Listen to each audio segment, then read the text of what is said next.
This is Jeff McNeil of the Houston Herald, joined today, and we are talking about the proposed bond issue on Tuesday's ballot. The election is here.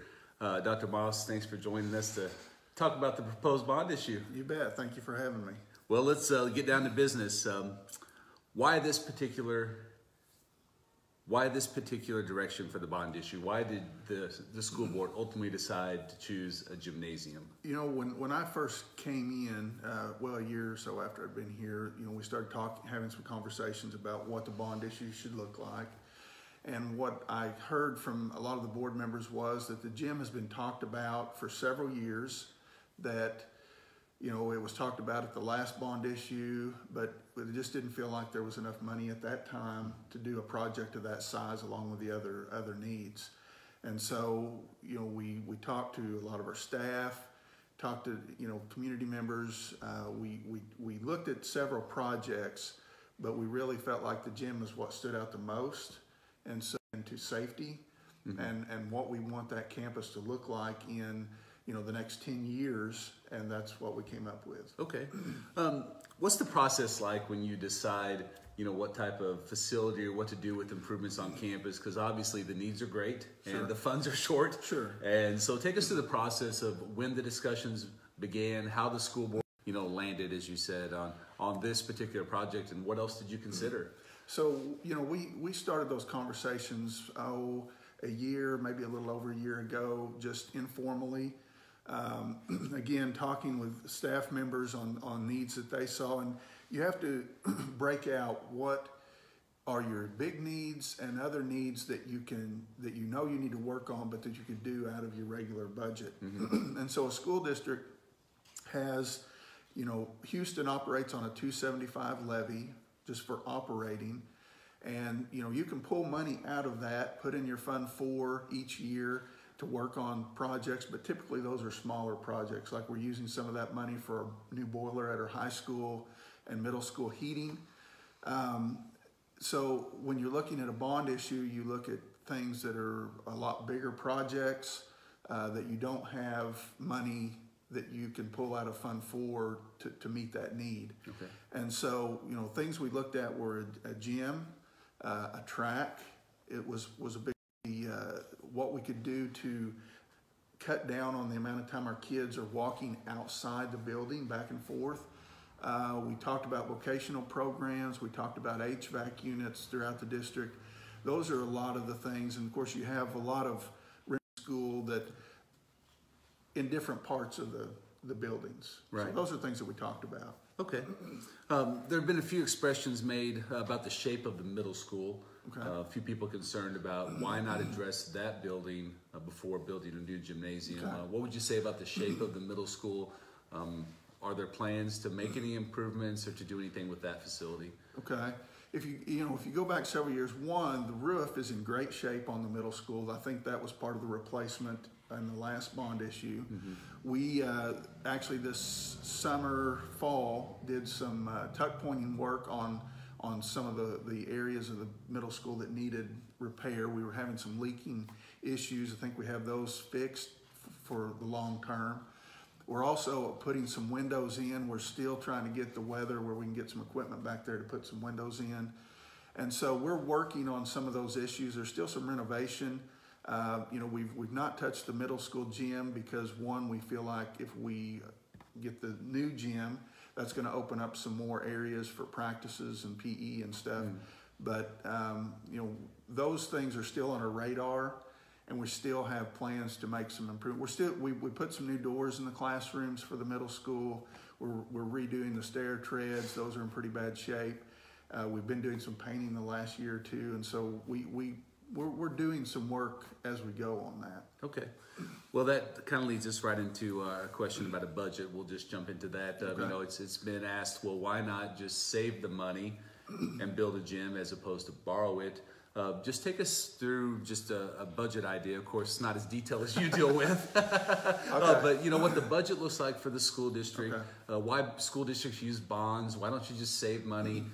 You know, to build a gym. So give us an idea of how that works financially. Sure. And if I get too detailed, be sure to stop me. Yeah. So basically, most schools in this area, like Houston, Licking, and others operate on a 275 tax levy, and that's money that's paid. We also get money from the state and federal government, but that our citizens basically pay toward the education of our kids. And so that's the state minimum. And you see more and more schools having to add additional operating levies on top of that just to get by. And Houston has had a pretty good history of operating within that 275 levy. When you talk about a bond or a large project, whether it's what we did in 2014-15 or what we're looking at now, you're talking about a substantial amount of money. We would have to pull, $300,000 or $400,000 a year out of that budget that we currently operate on, put that back into our reserve. Do that for 20, 25 years, right, to get the amount we're looking at. And then, my expectation based on history is construction costs would probably go up in those 20 or 25 Absolutely. years. Yeah. So, it's money that does not have to be pulled out of the existing budget. And two, you get the immediate use of that gym. I mean, we wouldn't want to wait 20 years out and then finally get the use of that if we could afford it at that point. So that's one reason almost without, there are a few exceptions, but most schools are going to use a bond to build something of any size. And this may cover another area that people have questions about. We're using some of that money for our boiler that we're putting at, but we're also going to look at using that Fund 4 money to redo the track. And so that's nowhere near for the gym. What exactly is Fund 4 money? We've heard that term throughout this process. What is that and how much is there? Well, schools have 4 funds basically. Fund 1 is kind of just your general operating expense. We pay our supplies and pay our utilities out of that. Fund 2 is salaries, certified staff. Fund 3 is your debt service. So any money that comes in on our existing bond or future bonds is dedicated to that Fund 3 and can only be used. Fund 4 is your capital improvements fund. Okay. And so it can only be used for certain things that fit that classification, like buildings, some renovation work, repair work on infrastructure. And so, things like a boiler, we bought a couple buses. Those are things that come out of that Fund 4. Right now, we're setting around $1 million in that, and that sounds like a lot, but you want to keep so much money in that because if you had something pretty serious happen and you needed a couple $100,000 to address something very quickly, then you have that. We've, the last few years, tried to put $200,000 to $300,000 out of our regular budget into that Fund 4 at the end of the year. And so, it's ran anywhere since I've been here. I came in, I think there was around 800,000. We've been as high as 1.2 million or so. But that's a small amount of money when you're talking about a project that big. So it'd be inaccurate to say, well, the school district doesn't use its monies to make improvements or build things on campus. They just want taxpayer through bonds, but actually you have monies and you're constantly, it sounds like making improvements and doing projects on campus. Right. A lot of the things like we recently, just within the last week, we had the White House tore down across the street from the elementary. That's Fund 4 money. Okay. Roofing work, we put a new roof over the superintendent office. We put a new roof over the west end of the high school this past year. That money comes out of Fund 4. Right. Okay. Well, let's go the scope of the project of the gym that the school through the process. I know as bids came in and you looked at what was available through your bonding capacity, that there were some changes to the gymnasium. So what changed, and ultimately now, what would you say are the main features of this gymnasium? That there's not been a lot. The main change was originally the architects wanted to put it more to the south. I think that's the south, which would have taken out the superintendent office. Okay. That has been moved back so that we can preserve that building. And so that also saved us some square footage that we now, have that not extra money, but it saved the cost of the gym.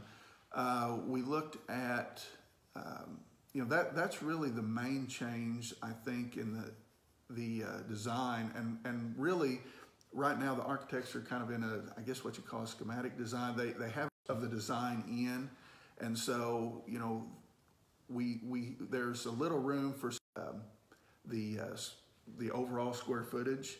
We don't want to lose the seating capacity. We don't want to lose accessibility to the different parts of the gym or the rooms around it, or the very wide hallway outside of the gym. Those are parts that we wanted to maintain because we hold in there. Right. And I should have said at the top, this is an informational video. It's not advocating, because you're not allowed to. No. So it is an informational video. So with that thought in mind, I'll ask this question. If someone asked, why would a school district, why does Houston Schools need a facility that'll seat so many people and need without advocating, what are the challenges that the current gymnasium presents to the school district, and what things will a new facility provide to the school? I actually ran into someone, and I can't remember where. I do remember. It was a gentleman working in Springfield who was a graduate of Mountain Grove, and we got to talking, and he said, "Yeah, I remember that. You guys had the worst gym in the conference." Now, that's not necessarily a reason to build a new gym, but there are some limitations in it. Space-wise, it's one of the specifications that one of our coaches said was we need more room between our out of bounds line and the wall, because there's not the space you need for games. And so there are a lot of events that we either have or could have in that building that we're just not able to have right now. Graduation is one I brought up over and over.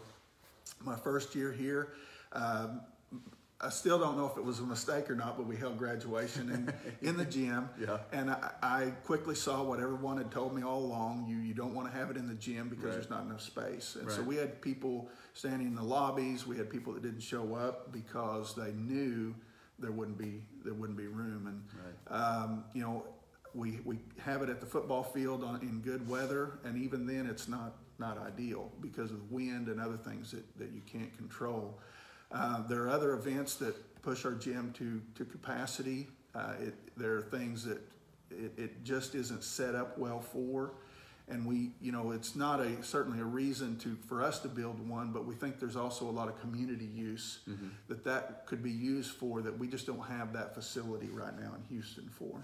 And another things that have been brought up during the process, hosting tournaments. Yes.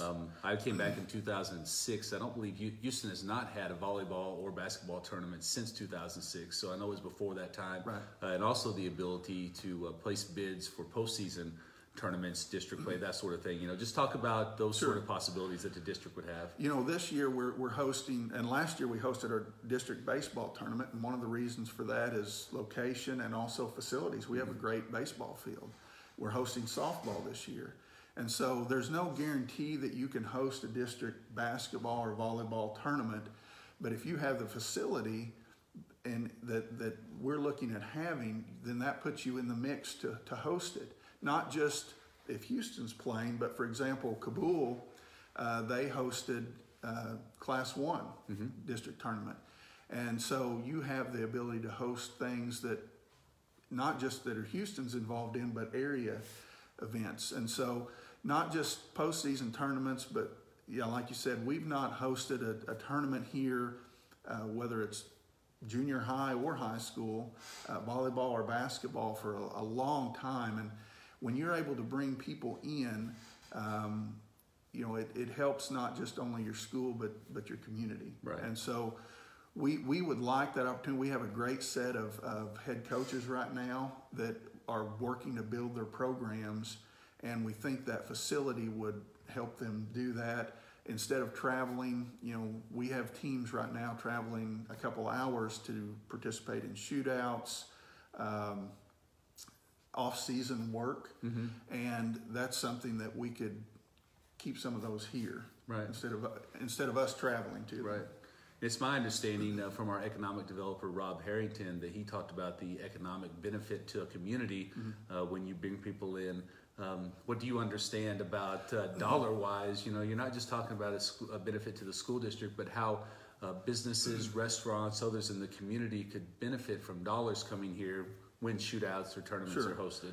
And I'm not an economic I'm not either. person, but everything, and I've heard this at other schools that I've worked at or schools that I've visited with, anytime you bring someone in for, let's say we have a volleyball tournament and you have 4 or 5 other schools coming in, you have those people come in, they're going to spend money not just at your concession stand, but you know, when they're done, people are going to go out and eat, they're going to stop at Walmart, they're going to stop at businesses around, you know, and that's not something you can measure real easily. Right.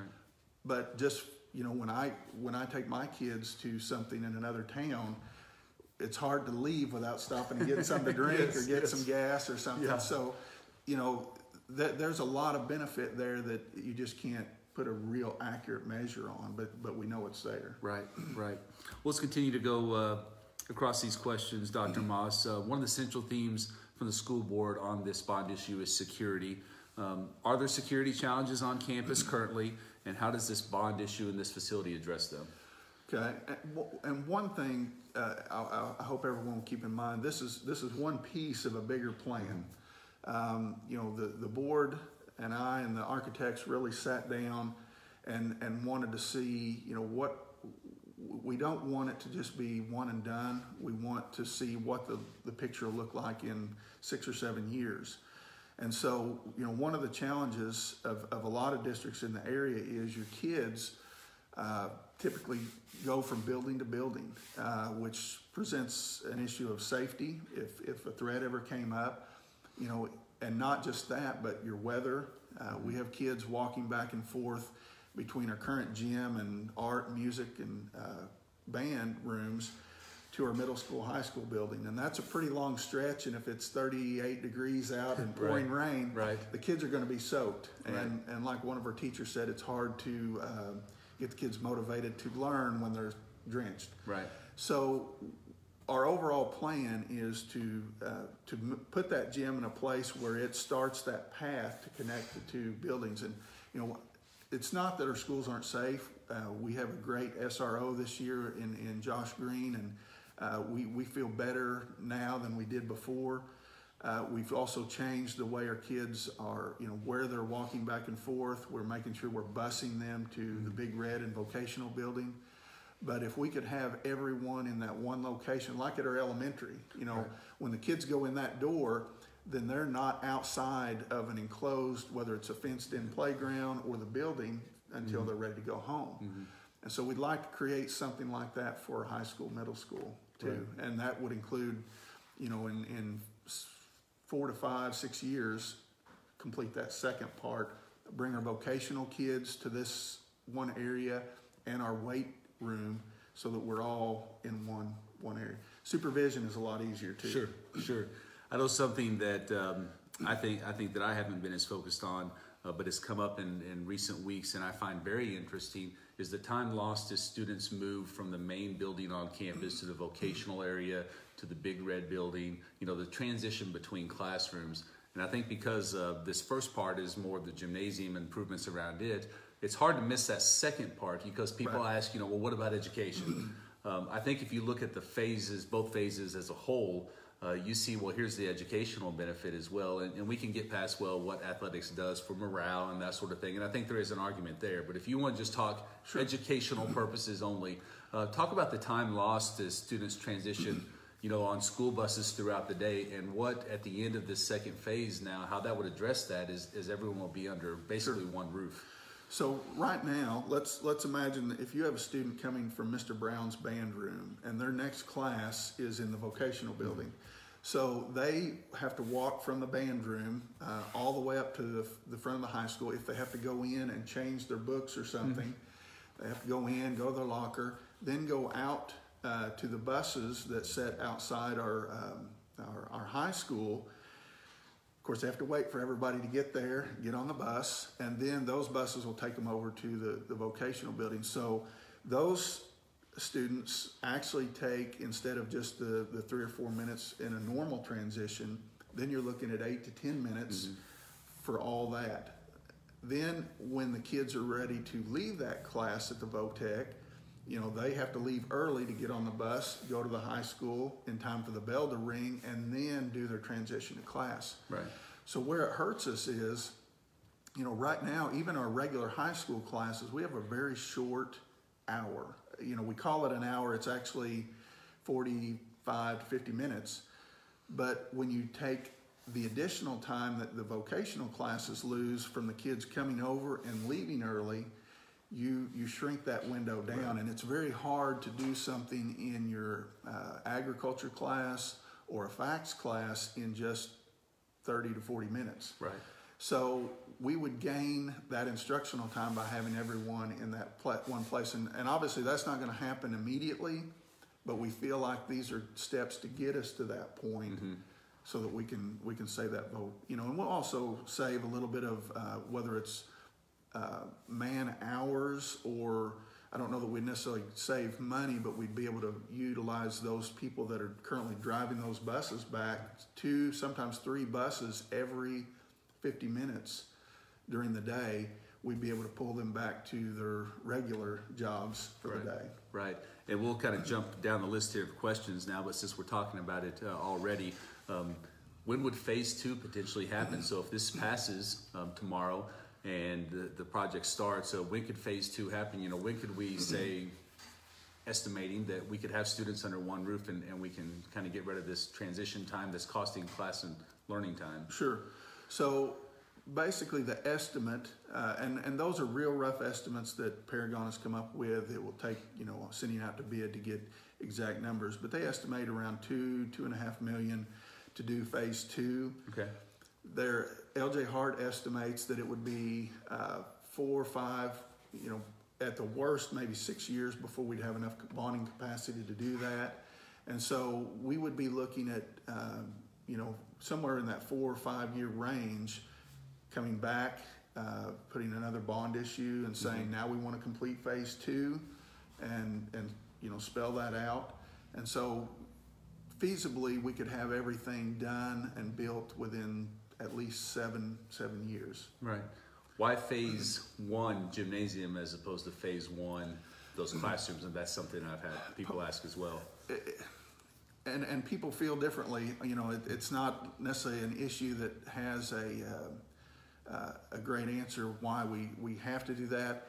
There are some architectural things, I think, with the fact putting a gym, it's going to set at a lower level. Right now, the gym will be at the same level of our existing gym.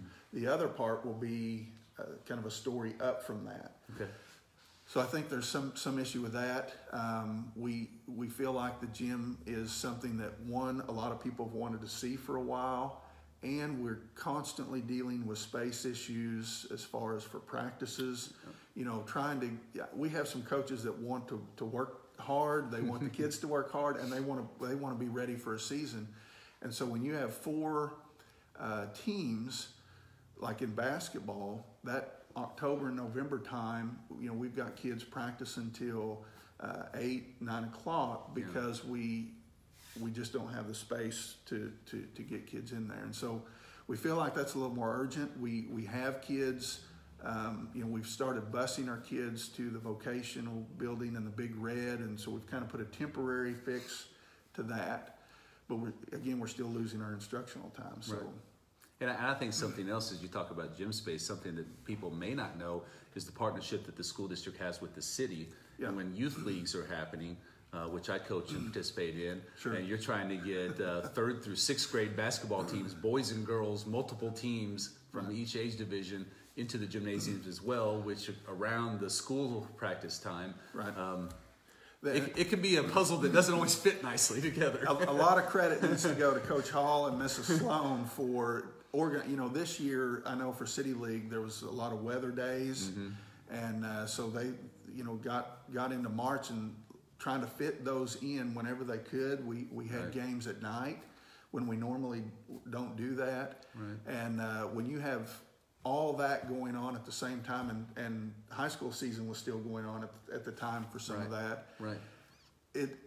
We really feel like that's the first piece, but we also know those other parts need to be done too.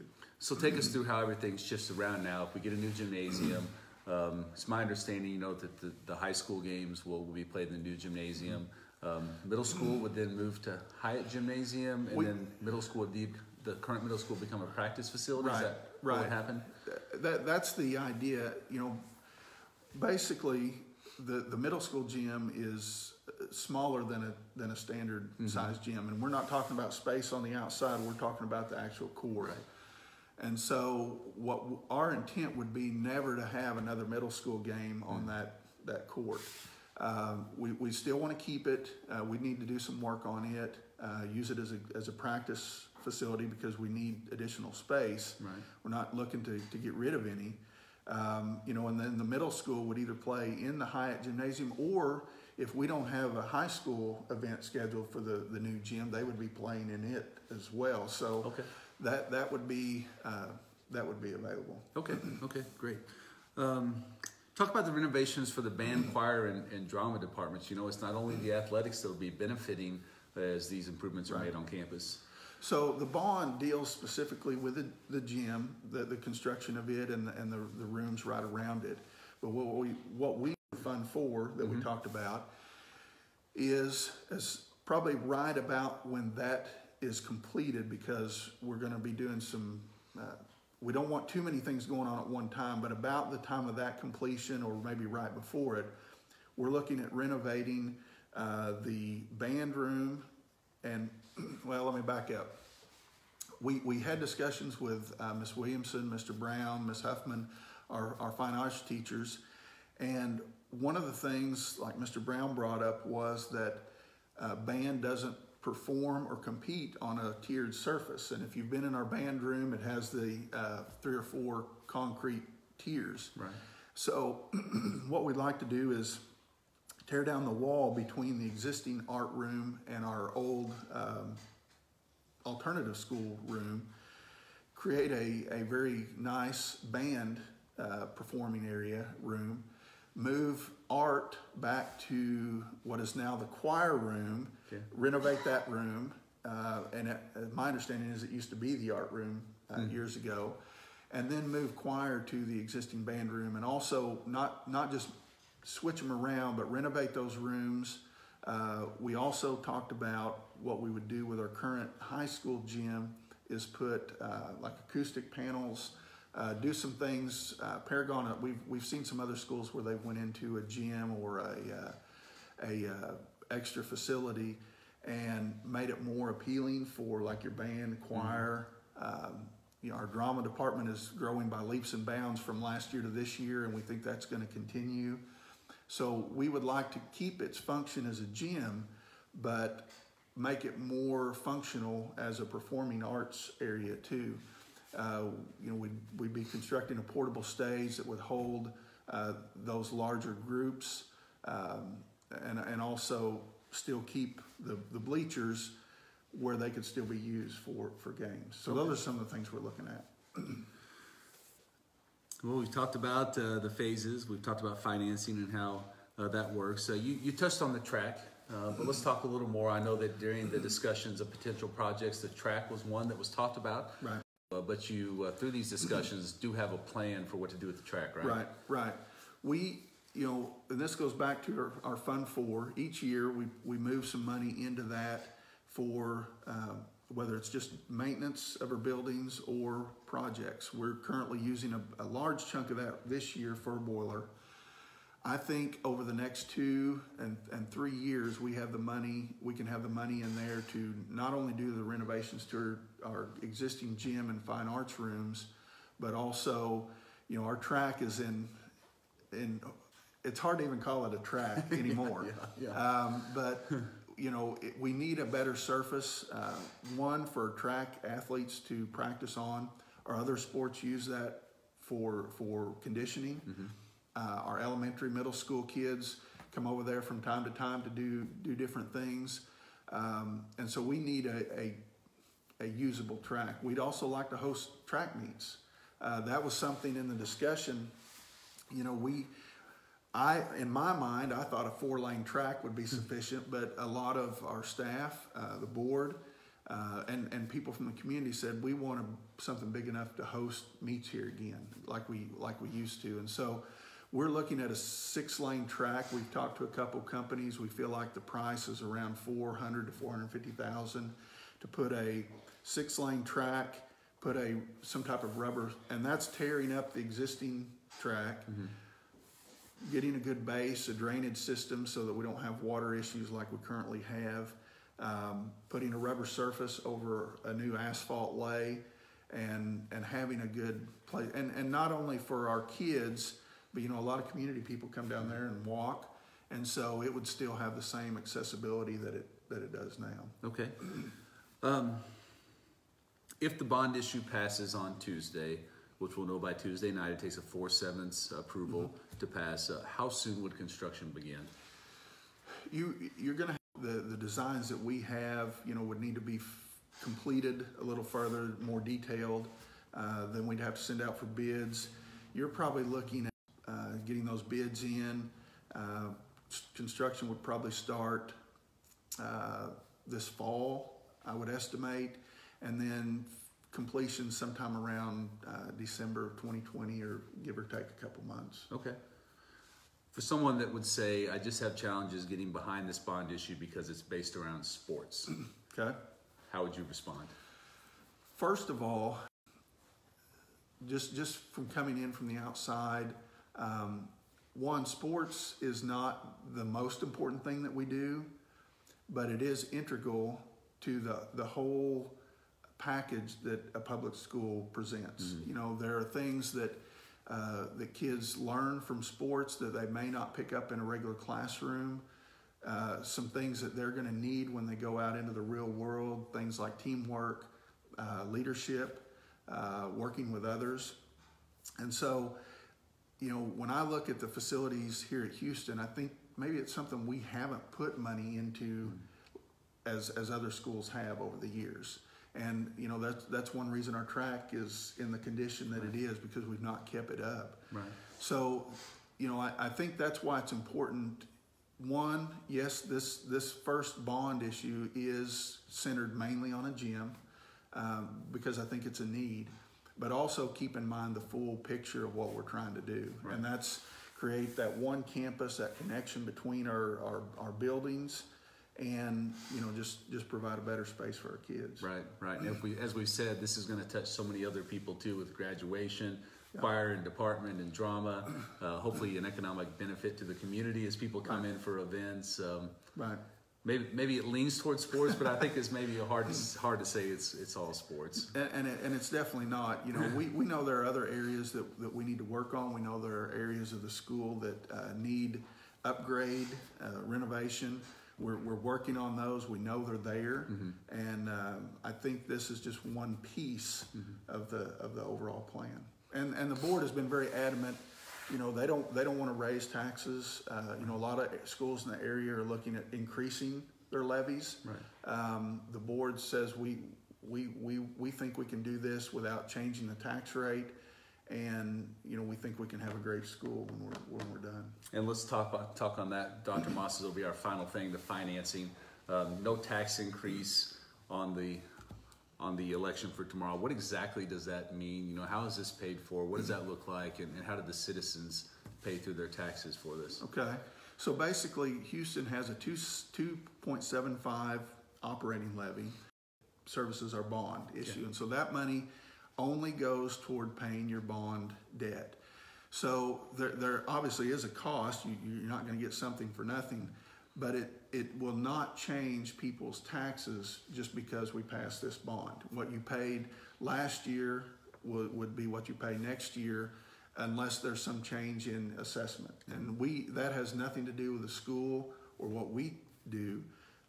That's something that the county assessors have to do every so often anyway. Right. So if that happened, but our rate would stay the same. What it does is basically add the cost on to the end of your current bonds, and so it extends the years that you're paying on. Right now, and we actually prepay our bonds. We did some this year, around $300,000 or so. Saves interest to the district and the community. It also opens up more bonding capacity. And so right now we're scheduled to pay our bonds in 2028 2028 or 2029. So this would add about 10 more years onto our existing bond. And so that means we would have this gym and what we're proposing for this bond issue paid in 20 years. Okay. So that's kind of how that acts, as you're able to do something else. Right. Anything we didn't cover that you want to say? I can't think of anything. You know, a lot of effort and thought was put into this by the board. You know, obviously they weighed different projects that they saw as needs in the area for the school, and they feel like this is the next step to help the school and help the kids, help the community that went with. All right. Thanks a lot, Dr. Okay, Moss. Sure thank appreciate you. it. Thank you.